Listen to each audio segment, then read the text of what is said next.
Shadur Sanders, the most unnecessarily sidelined quarterback in the league. And the man keeping him there? Kevin Stefanski, whose coaching strategy right now could be best described as stubborn grandpa energy meets Excel spreadsheet. Let's be clear. No one's saying Joe Flacco isn't a veteran presence.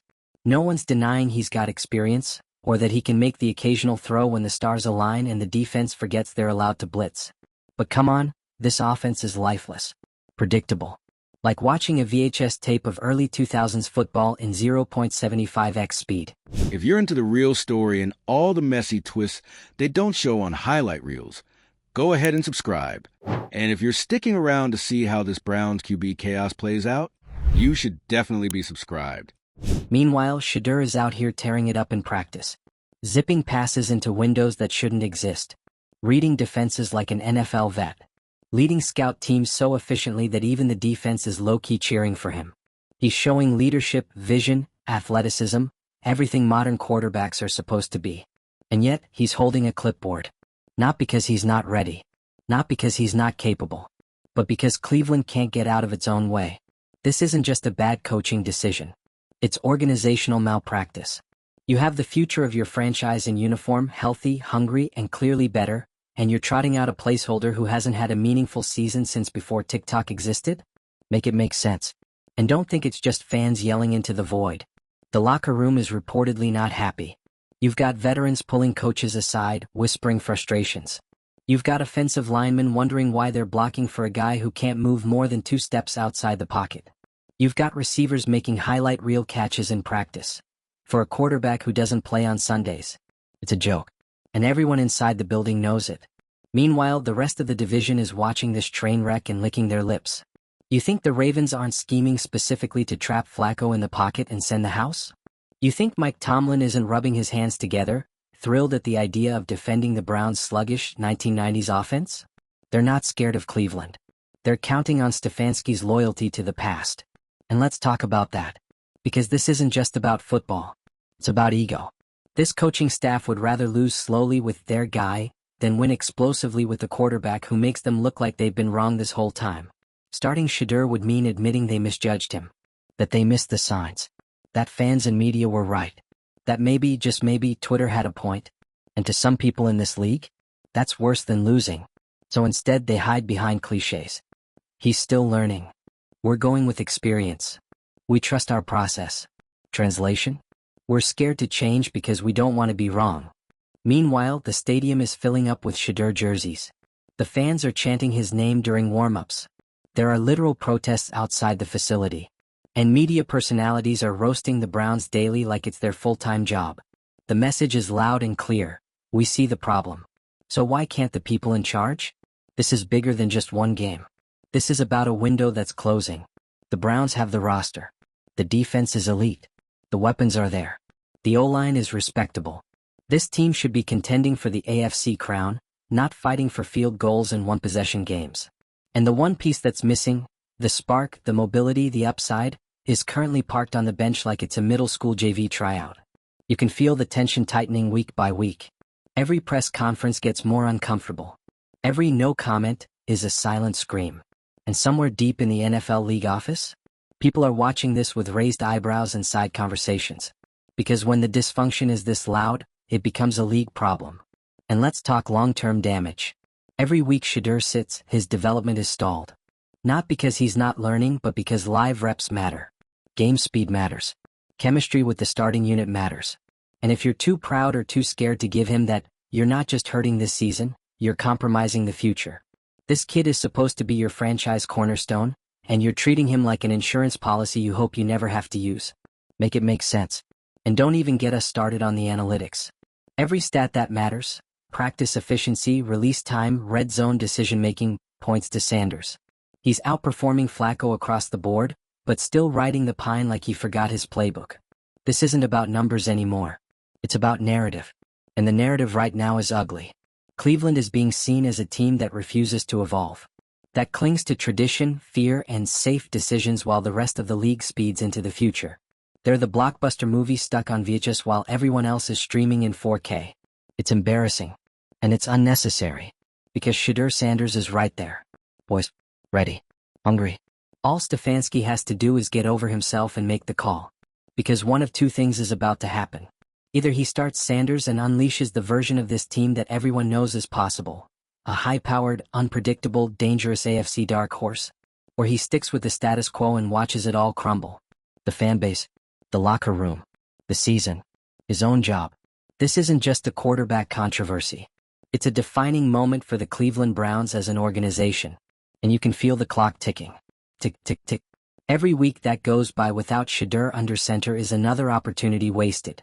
Another Sunday closer to a postseason exit. Another headline about what could have been instead of what should be.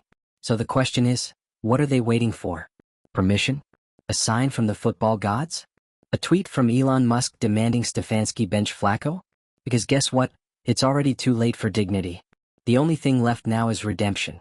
And if they don't act soon, redemption's going to be wearing someone else's jersey next year. So here's the truth. Shadur Sanders isn't just the right choice. He's the only choice. And if Cleveland still doesn't get that, then maybe the people making decisions aren't the ones who should be leading this team in the first place. Want to see this saga unfold? Hit that subscribe button and drop a comment. Do you think Stefanski's blowing it? Should Shedeur be the starter next game? Or should we start printing free Shedeur t-shirts and storm the dog pound? Because this drama is just getting started. Kevin Stefanski walked into this season with one of the most talented rosters in the league, a fanbase starved for relevance, and a golden opportunity to pivot Cleveland into long-term contention. What he's done instead? Turned Sundays into grueling exercises in offensive minimalism. Like seriously, what even is this offense? Watching the Browns' passing game right now is like watching someone try to type on a touchscreen with boxing gloves. Everything is sluggish, telegraphed, and one-dimensional. No rhythm, no creativity, no spark. Just endless checkdowns, low-risk throws, and that one third-down draw play we all see coming before the ball is even snapped. Meanwhile, Shadur Sanders is standing on the sideline like he accidentally walked into the wrong movie set. He's built for high-octane drama, and instead, he's watching the coaching staff improvise scenes from Little House on the Prairie, Pocket Passer edition. And here's the worst part, the Browns are getting away with it. Kinda. They're still winning. Technically. Barely. Painfully. But enough to justify the illusion of stability. Enough for Stefanski to face the media with a straight face and say, "We're sticking to our plan." Buddy, what plan? Because if the plan is to slowly crawl into the playoffs and then get outclassed in the first round by a team that isn't playing with a fossilized quarterback, congrats. You're right on schedule. But if the plan is to win a championship, to actually compete in a conference with Mahomes, Allen, Lamar, and a dozen hyper-athletic freaks slinging the ball 70 yards off one leg, you might want to reevaluate the strategy. Here's what Stefanski doesn't get. The future is mobile. The future is dynamic.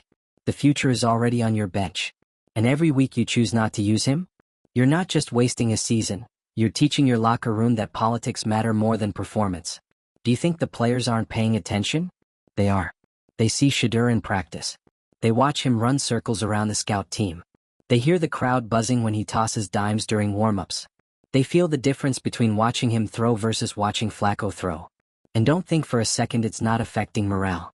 You know how locker rooms fracture? Not with shouting matches. Not with fights. With eye rolls. With players going quiet. With one too many "why are we doing this?" glances during film sessions. That's how cohesion dies, quietly, subtly, until suddenly no one's on the same page and no one knows how to fix it. The Browns are teetering on that edge right now. The offense knows they're underperforming. The defense knows they're bailing the team out every week. The fans know they're watching a Ferrari being driven like a Prius. And Stefanski's answer is consistency? Let's be blunt. Playing Flacco over Sanders at this point isn't just conservative. It's negligent. You're sitting on a quarterback with next-gen ability, elite pedigree, poise under pressure, and a fire to prove himself. And instead you're riding out a 39-year-old with the mobility of a vending machine? What are we doing here? This isn't 2005. Quarterbacks aren't statues anymore. If they can't move, they can't compete. That's not an opinion. That's the data. Pocket passers are extinct unless their name rhymes with Shmom Shady. The league has evolved and Cleveland is acting like it missed the memo. And let's not pretend there's a silver lining. There's no big plan where Flacco holds down the fort and Sanders magically becomes more NFL ready by watching game tape. You want him to be ready? Play him. You want him to develop chemistry with the starters? Let him start. You want to know what his ceiling is? Open the roof. Keeping Shedeur on the bench isn't protecting him. It's delaying the inevitable and risking the season in the process. Because here's the thing Stefanski and the front office seem to be ignoring. The fans are not stupid. They know a smokescreen when they see one. They can read between the lines of a "We Trust Joe" soundbite. And right now they're fed up. They're marching outside the stadium. They're flooding comment sections. They're chanting during games. Some are even threatening to show up to the next home game wearing Sanders jerseys and holding paper bags over their heads. You think that's funny? It's not. That's public pressure boiling to the surface. That's a fan base screaming for change. And if you don't listen to them, they'll stop listening to you. And the media? Oh, they've already turned. From ESPN to independent sports podcasts, the narrative has flipped. What used to be, "the Browns are figuring it out," is now, "why the hell is Shedeur still not starting?" Every week he rides the bench, the spotlight gets hotter. The scrutiny gets sharper. The seat under Stefanski gets warmer. And at some point that spotlight's going to burn. And here's a thought no one in Berea seems brave enough to say out loud. What if this is intentional? What if they're sitting Shedeur not because he's not ready, but because they know the minute he touches the field there's no turning back? Because once he starts, he stays. And if he's good, really good, it resets everything. Your QB1 becomes your QB2. Your offensive scheme needs a facelift. Your game plan gets turned inside out. Your entire coaching philosophy might need to change. And maybe that's what scares them. Maybe it's not fear of failure. Maybe it's fear of transformation. Because Shedeur doesn't just change your roster. He changes your culture. He brings swagger. He brings accountability. He brings a whole new era. And not everyone in that building is ready for that kind of shift. But you know who is? Everyone else. The players. The fans. The analysts. The future free agents who would consider Cleveland if they saw a franchise finally leaning into modern football and showcasing a dynamic young quarterback. Because here's the reality. The longer you wait, the more this becomes a cautionary tale. You don't want to be the team remembered for burying a star in his rookie year because you couldn't get over your own pride.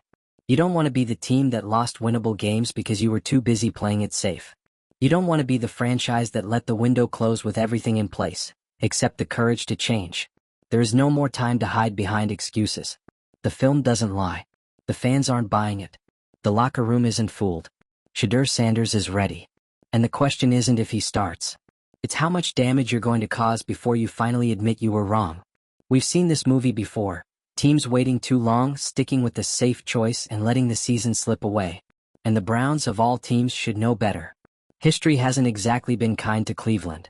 But this is your chance to flip the script. To stop being the punchline. To make the bold call instead of watching someone else do it first. Because if you don't, someone else will. Someone with vision. Someone with guts. Someone who knows a generational talent when they see one and doesn't need 6 weeks of vanilla game tape to justify what's been obvious since day one. And then what? Then you're just the team that had the keys to a Lamborghini and chose to carpool in a Corolla. The time is now. Shadur Sanders. QB1. Shadur Sanders is not some plucky underdog. He's not a feel-good story. He's not a long-shot fan favorite being romanticized by a desperate crowd. He is a legit franchise quarterback. And the only reason he's not under center is because the men in charge are clinging to an outdated system like it's a life raft in a rising tide. And that tide? It's made of angry fans, exhausted players, and a league that's passing this franchise by. Now let's revisit that victory against the Packers. Final score, 13-10. On paper? A win. On the field? A cry for help. There were 3 things the Browns proved in that game. The defense is elite. The offense is dragging them down like a boat anchor made of concrete and bad decisions. Shadur Sanders is being wasted in real time. You're telling me that game couldn't have been blown wide open if you had a quarterback who could actually move in the pocket? Who could create plays with his legs? Who could keep defenses honest with arm talent and improvisation? Who wasn't throwing like his rotator cuff is held together by chewing gum? Let's talk about that last drive. You remember it? Tie game. 2 minutes on the clock. The offense sputtering like a car in February. Flacco managed to stumble into field goal range with a few checkdowns and a very generous DPI call, and then the kicker saved the day. That's not a winning formula. That's a band-aid over a bullet wound. And yeah, Flacco got the win. Congrats. But you know what he didn't get? Respect. Fear. Momentum. The Packers weren't scared. The fans weren't impressed. And the only thing the Browns' offense earned that night was a louder chant for Shedeur. Let's not kid ourselves. This isn't sustainable. The NFL doesn't reward teams that survive. It rewards teams that dictate. You think Patrick Mahomes is out here grinding out 13 to 10 nail-biters against mid-level defenses? You think Jalen Hurts is winning games despite his offense? No. They're playing modern football. Quick decisions. Mobility. Mismatches. Tempo. Chaos under control. Meanwhile, the Browns are playing football like it's 2006 and Chad Pennington just got cleared to return from IR. And look, this isn't about roasting Flacco. He's not the villain here. He's doing what he's always done. He's tall, he throws deep sometimes, and he plays the same brand of football that's been recycled in every AFC North game since the Bush administration. But Flacco's not the one making roster decisions. That's Stefanski. And right now, he's the conductor of this slow-motion train wreck. He's refusing to evolve. Refusing to listen. Refusing to give this team the offensive jolt it needs. And worst of all, he's wasting the moment. Because whether he sees it or not, this is the window. This year. Right now. The defense is elite. The AFC is wobbly. Other contenders are injured, inconsistent, or flat-out underperforming. The door is cracked open. But Stefanski's too busy triple-checking his run-first playbook from 2019 to notice. Let's say it louder for the people in the back. You don't waste this kind of defense. You don't waste this moment. You don't waste Shadur Sanders. But that's exactly what they're doing. And don't think it's just media pressure anymore. Behind the scenes, it's tense. You've got scouts whispering to beat reporters. You've got anonymous sources leaking stories about division in the building. Veterans, real leaders in that locker room, are reportedly fed up. One source allegedly described the QB situation as a political standoff with shoulder pads. Yikes. It's not hard to imagine the team meetings. Stefanski standing up front, diagramming 12-yard out routes for Flacco while half the room is side-eyeing the kid with a cannon for an arm and game-breaking speed, just waiting for his chance. And let's not forget what message this sends to Shedeur. You're a young quarterback working your tail off in practice, outperforming the starter in reps, leading the second unit like a general, and every Sunday you're stuck in a baseball cap watching a man who was your dad's rival 2 decades ago throw into triple coverage? You think that doesn't eat at you? Shedeur's too composed to show it, but the clock is ticking. These situations always escalate. First it's frustration. Then it's tension. Then it's resentment. And before you know it, you've alienated the very player you're supposed to be building around. That's how dynasties never happen. And just to zoom out here, let's remember who we're dealing with. Shadur Sanders isn't some flash-in-the-pan hype machine. He's the son of Deion freaking Sanders. He's been groomed for the spotlight. He was born into pressure. He's not some passive prospect waiting his turn. He's a quarterback with a vision. And if Cleveland keeps trying to clip his wings before he can fly, he's gone. Gone to a franchise that actually wants him to be great.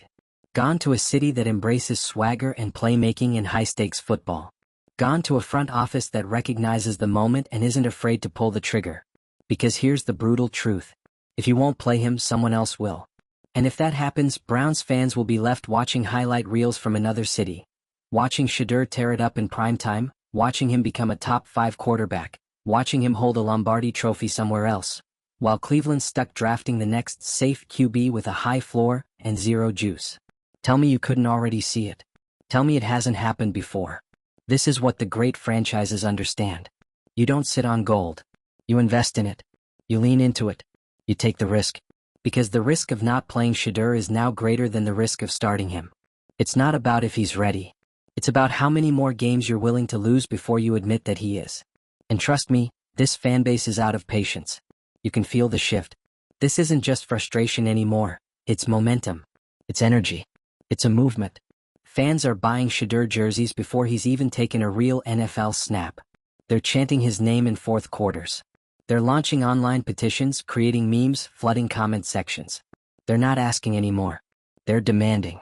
And sooner or later, something's going to break. Either Stefanski will get it together and make the call, or he won't. And if he doesn't, well, let's just say there are already whispers of ownership starting to lose patience. Because from their seat, this looks less like sticking to the plan and more like lighting potential on fire. And owners? They like wins. They like headlines. They like hope. Right now, Cleveland has a roster full of potential, a defense that looks like something out of Madden, and a quarterback on the bench who could redefine the franchise. But all of that means nothing if the man in charge doesn't have the guts to adapt. So what's it going to be? Are we going to keep pretending 13 to 10 wins are progress? Or are we finally going to rip off the Band-Aid and let Shadur Sanders do what he was born to do? Because if Cleveland doesn't make this move now, they may never get another chance this good again. And that's not just a mistake. It's a tragedy. Still watching the madness unfold? Tap that subscribe button, and let us know in the comments, how many more games does Stefanski have before the fans officially revolt? Should Shedeur start next week? Or are the Browns about to become the team that had everything, and still blew it? Let's talk about it. Because this drama? It's far from over.